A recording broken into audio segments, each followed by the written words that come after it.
Hi viewers, good morning. இன்றைக்கி நான் உங்களுக்கு பொட்டுளுந்து சட்னி எப்படி அரைக்கிறதுன்னு காமிக்க போகிறேன். இந்த சட்னியை அடிக்கடி உணவில் சேர்த்துட்டு வந்தோன்னா இடுப்பு வலி இருக்கிறவங்களுக்கு கொஞ்சம் வலியிலிருந்து நிவாரணம் கிடைக்கும். ஃப்ரெண்ட்ஸ், ட்ரை பண்ணி பாருங்கள். இதுக்காக நான் 4 டீஸ்பூன் பொட்டுளுந்து எடுத்திருக்கேன். 2 பெரிய வெங்காயம் நறுக்கி எடுத்திருக்கேன். பழுத்த தக்காளி 2, வெள்ளை பூண்டு ஒரு 10 பல், நல்ல வாசனையாக இருக்குங்க. வரமிளகாய் 4, நான் அளவு காரமாக எடுத்திருக்கேன். உங்களுக்கு வேணும்னா ஒன்று சேர்த்துக்கோங்க. கருவேப்பிலை 2 கொத்து, கொத்தமல்லி தழை சிறிதளவு, ஒரே ஒரு துண்டு தேங்காய், சிறிதளவு புளி, சட்னிக்கு தேவையான அளவு உப்பு.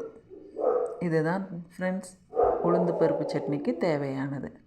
ஒரு வாணலியில் எண்ணெய் விடாமல் முதல்ல உளுத்தம்பருப்பை போட்டு நல்லா செவக்க வறுத்துக்கோங்க.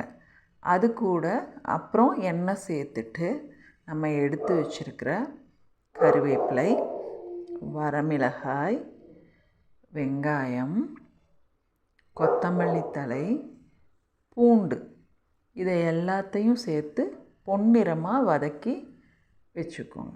பொன்னிறம் ஆனதுக்கப்புறம் நம்ம எடுத்து வச்சுருக்கிற தக்காளியையும் சேர்த்து கொஞ்சம் உப்பு போட்டுக்கோங்க. அப்போ தான் தக்காளி சீக்கிரமாக வதங்கும்.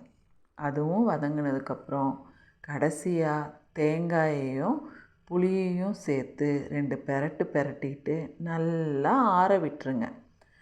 ஆறுனதை மிக்ஸி ஜாருக்கு மாற்றிட்டு அரைச்சி எடுத்தீங்க அப்படின்னா கமன்னு உளுத்தம்பருப்பு சட்னி ரெடி ஆகிடும்.